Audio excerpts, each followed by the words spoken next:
Arlo and the Island of Whispers.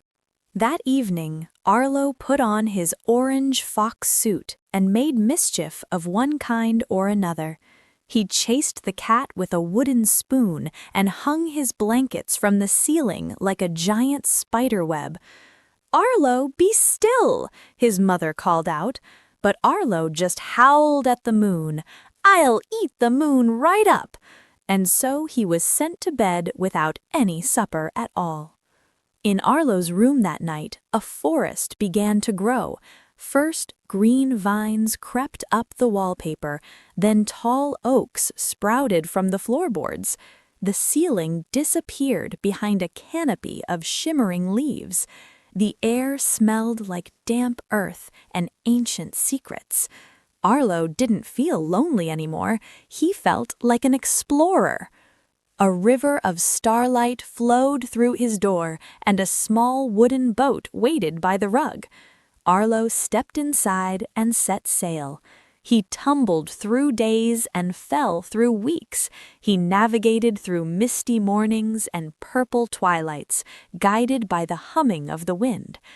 After sailing for a year and a day, Arlo reached the Island of Whispers. Great shadows moved behind the trees, and the ground trembled with a heavy thump, thump, thump. Suddenly, a giant creature emerged. It had fur made of moss and horns like twisted branches. The giant creature, whose name was Rumble, let out a terrible roar and rolled its yellow eyes. But Arlo stood very still. He looked straight into Rumble's eyes and whispered, "Be still." Rumble stopped roaring and began to wag its heavy, mossy tail. It knelt down, bowing to its new friend.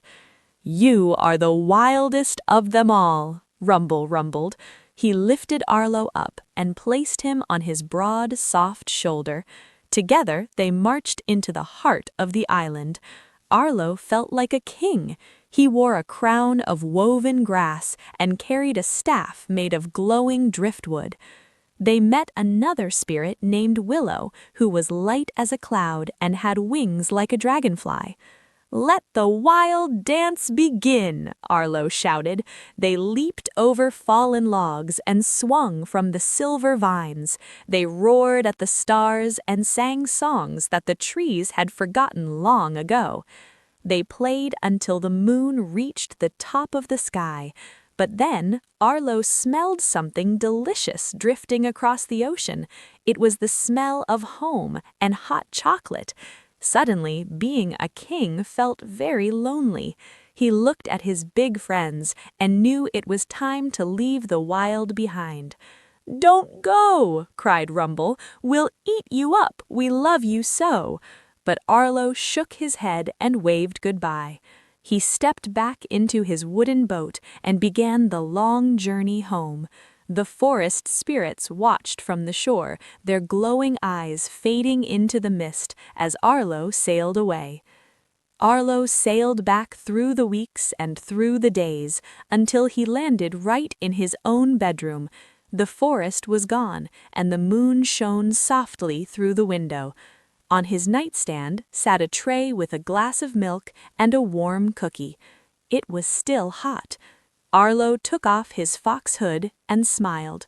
Finally home.